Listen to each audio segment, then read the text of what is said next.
In our previous clip we looked at a PPF where we had constant returns in terms of the gains of production or constant opportunity costs.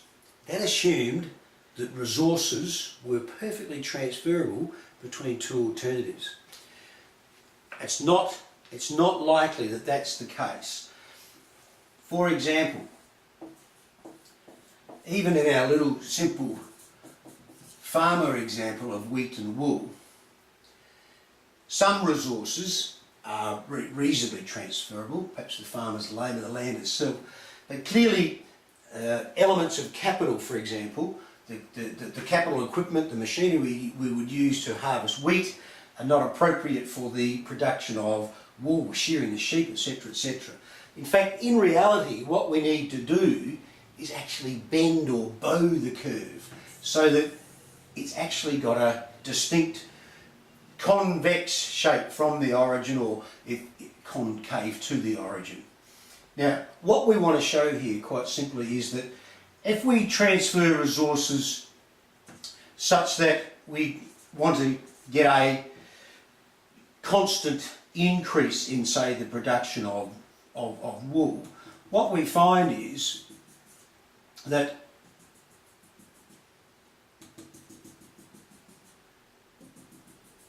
the opportunity cost is in fact increasing. So what we find is that our returns, if you like, so we're decreasing,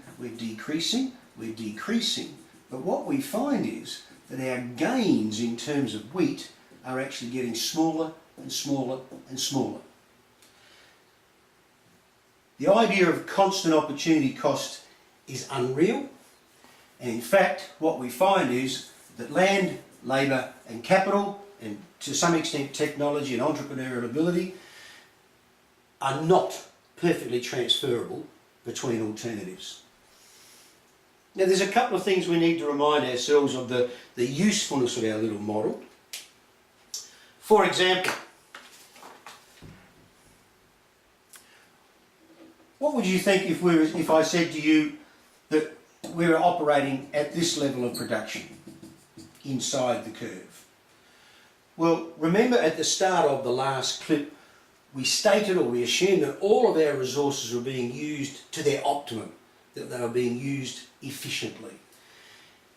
If we are not operating on the curve, on our frontier, then we're not achieving the production possibilities that are possible if in fact we're using all of our resources to their optimum. So at any point inside our curve, any point inside is inefficient because there's unemployment. Any point on the curve, yes, excellent. We are using our resources efficiently.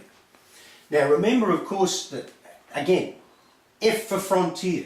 So are we able to produce at this level of production? No, we're not. Why? Because we're beyond our production capabilities. Now that doesn't mean to say at some stage in the future we can improve our stock of land, labour, capital, technology, etc. And in fact our production possibilities grow. That's a distinct possibility. But that's at some stage in the future, not the now. Not the now. Okay, now let's contemplate one more thing. Let's say we were being productively efficient and we're operating on our curve at, say, point C.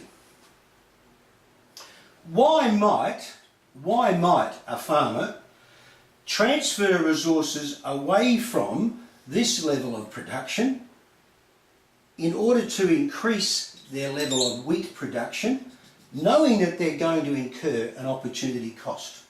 In other words, what I'm posing the question here is, how will society determine where on the curve we operate? Now we're starting to talk about a problem of allocative efficiency. How will we allocate our resources such that we achieve the levels of production in the goods and services that society most wants? Well, by and large, as George and I have discussed previously, in our capitalist market-based economy, there will be a role for prices to play here.